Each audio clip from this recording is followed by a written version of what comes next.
killers.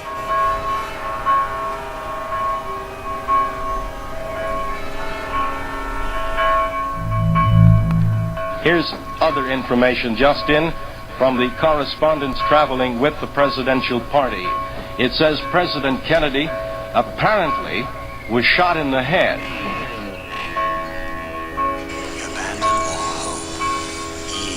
Okay, so name a serial killer that you know of. It doesn't have to be real, it could be a fake one. I'm God to my friend, devil to my enemy. But the guy that has this white looking mask and is dressed in all Haven't you? yeah, he's about to kill like all these people in this one group of friends. But I like it because like he's a really smart serial killer, and he's got that. He's extra something that the other serial killers don't have. Like he's like really nice in that kind of like southern gracious way, but he's like so like terribly cruel and like dark in the other way. So he's got like this rational part that's just like so intelligent, and then he's got this other part just like so dark and contrary to that. And it's just cool to see those two like exist side by side, and just he's a very complex character and like seems to be like the serial killer of the serial killers. So I read that book, Devil in the White City, that talks about the serial killer H.H. Holmes, who killed a bunch of young girls that came to work in Chicago, and apparently he cut up their bodies and hid them in the walls or something crazy, or burned them in the incinerator in his building. Okay, so name the serial killer that you know of. The serial killer John Wayne Gacy from Chicago. I'm God to my friend, devil to my enemy. The serial killer John Wayne Gacy. My mind does not He's a serial killer, and he used to be baker, butcher, which is actually him, and he cuts his body, who's a real serial killer, and he killed a lot of people, and he traveled around the country in different places. An important bulletin. President Kennedy was given blood transfusions just a few moments ago at hospital in an effort to save his life.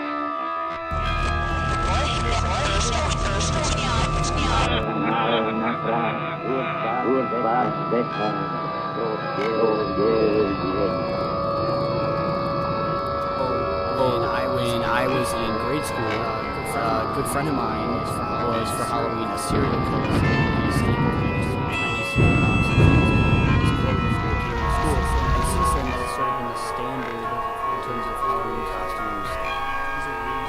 Smart serial killer, and he's got that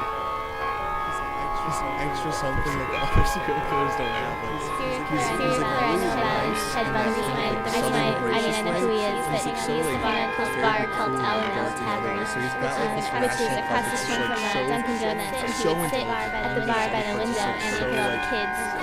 So dark and contrary to that, and it's just cool to see those two like exist side by side, and just he's very complex. Every year I'm trying to be obsessed with that friend of mine. Serial killer. Let's see. I know that dream that came on me. So I read that book, Devil in the White City, that talks about the serial killer H.H. Holmes, who killed a bunch of young girls that came to work in Chicago, and apparently he cut up their bodies and hid them in the walls or something crazy, or burned them in the incinerator.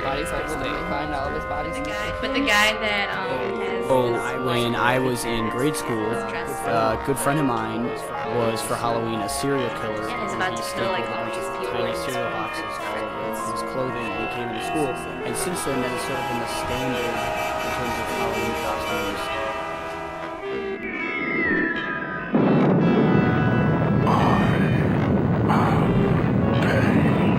In this case, radioactive materials are trapped in the particles of dirt or water thrown up by the explosion.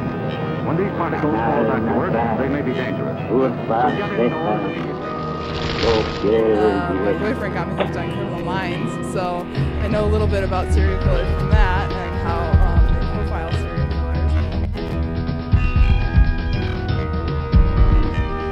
killers. This is Free Speech Radio News for Monday, April 22nd, 2002. Rescue and salvage efforts continue to expose Israeli war crimes in Jenin. Victory by far-right leader Jean-Marie Le Pen in the first round of France's presidential election sends shockwaves through the country.